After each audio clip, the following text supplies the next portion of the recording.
ভোটের সময় দেওয়া একের পর এক প্রতিশ্রুতি পূরণ করতে চলেছে বিজেপি সরকার। এবার রাজ্যে প্রবীণ মহিলাদের জন্য বিনামূল্যে বাস পরিষেবা চালু করা হচ্ছে। 60 বছর বা তার বেশি বয়স হলে সরকারি বাসে সম্পূর্ণ নিখরচায় যাতায়াত করতে পারবেন তারা। এর জন্য একটি নতুন প্রকল্প চালু করতে চলেছে বিজেপি সরকার। সম্প্রতি রাজ্যের প্রবীণ মহিলাদের জন্য এই পদক্ষেপ নিয়েছে উত্তরপ্রদেশের সরকার। ক্যাবিনেট বৈঠকে লোকমাতা অহল্যাবাই মাতৃশক্তি যোজনা চালু করার অনুমোদন দিয়েছেন মুখ্যমন্ত্রী যোগী আদিত্যনাথ। জানানো হয়েছে, এবার থেকে উত্তরপ্রদেশের 60 বছর বা তার বেশি বয়সী মহিলারা সরকারি বাসে বিনামূল্যে যাতায়াত করতে পারবেন।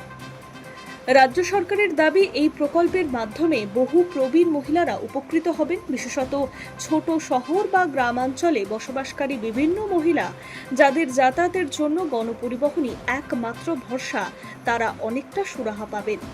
রোজগারের যাতায়াতের জন্য অন্যান্য নানা প্রয়োজনে তারা সহজে যাতায়াত করতে পারবেন না। তাই জন্যেই প্রবীণ মহিলাদের খরচ কমাতে এই উদ্যোগ নিয়েছে উত্তরপ্রদেশের সরকার। জানা গিয়েছে, বর্তমানে উত্তরপ্রদেশে প্রায় 1 কোটির বেশি ষাটোর্ধ্ব মহিলা রয়েছেন। এই প্রকল্পের মাধ্যমে রোজ 88,000-এরও বেশি মহিলা উপকৃত হবেন। এর জন্য প্রত্যেক মাসে রাজ্যে 22.55 কোটি টাকা খরচ হবে। লোকমাতা অহল্যাবাই মাতৃশক্তি যোজনা সঠিকভাবে বাস্তবায়িত করতে ও শুধুমাত্র যোগ্য উপভোক্তারাই যাতে সুবিধা পান তা নিশ্চিত করতে স্মার্ট কার্ড চালু করবে উত্তরপ্রদেশের সরকার। রাজ্যের সড়ক পরিবহন কর্পোরেশনের তরফে প্রবীণ মহিলাদের জন্য এই কাজ ইস্যু করা হবে বলে সূত্রের খবর। যতদিন স্মার্ট কার্ড চালু হচ্ছে না, ততদিন ভোটার কার্ডের বা অন্যান্য কোনো পরিচয়পত্র দেখিয়ে বিনামূল্যে যাতায়াতের সুবিধা পাওয়া যাবে।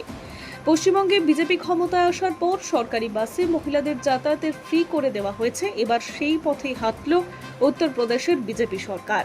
রাজ্যে 60 বা তার বেশি বয়সী মহিলাদের জন্য ফ্রি বাস পরিষেবা চালু করছে উত্তরপ্রদেশের সরকার। High news network.